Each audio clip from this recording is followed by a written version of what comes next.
Yeah, I definitely think there's baby steps that we're definitely making, which is great. And there's, a step is better than no step.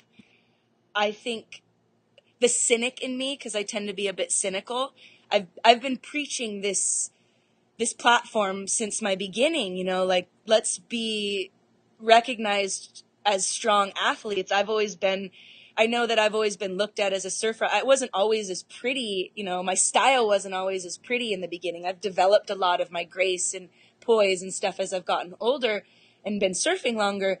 But I've always been a really strong surfer, and that's always been, I know that that's what people see in me, that I'm strong and that I'm a no nonsense kind of athlete. And I'm so thankful that some of these girls are starting to kind of like get wind of it, because I've been telling them for ages a lot. And some of the girls that I've coached, get that bathing suit off your butt, cover your butt. Like, I don't want your cheeky bikini in my face, cover your buns, And some of them are really starting to get it. They're realizing it because they're getting older. They're starting to see how we're being treated as women.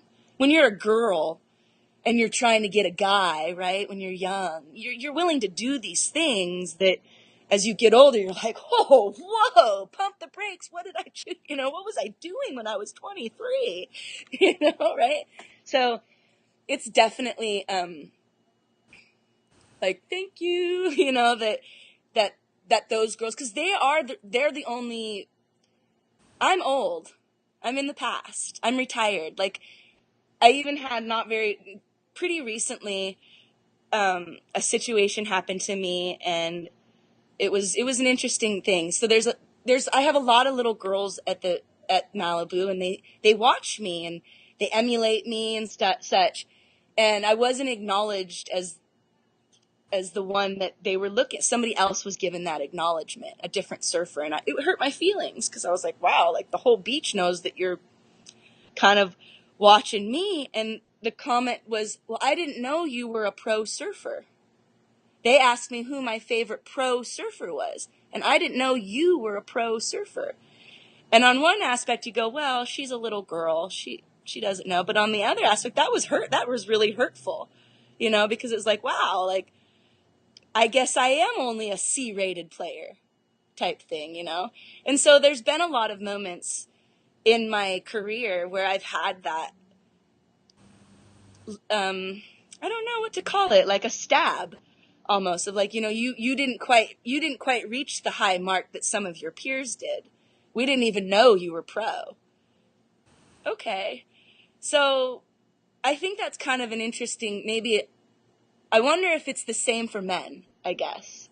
I wonder if some of the men experience the same thing, because I didn't have some of the opportunities, the sponsors, those things. I went to Hurley. I remember when Hurley first became a company, and I went to ASR trade show, and I gave them my portfolio, and he looked at me and he went, we don't sponsor longboarding, much less women's longboarding.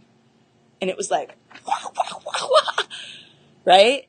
Or when I got sponsored by Body Glove, and they dropped me 6 months later because I hadn't had a picture in the one magazine that existed at the time that only printed every other month. So it was a really hard game to play. And after a while, you just get sour from it, and you're like, forget it. This isn't the game I want.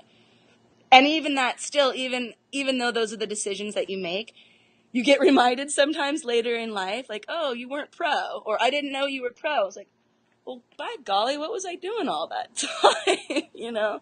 So I'm curious. It would be curious to meet more women of other sports, that maybe have experienced, like in soccer. Like, that would be really fascinating to me, because soccer is a much bigger sport than surfing in the mainstream, right? But they're experiencing almost identical to what I think women surfers, are experiencing.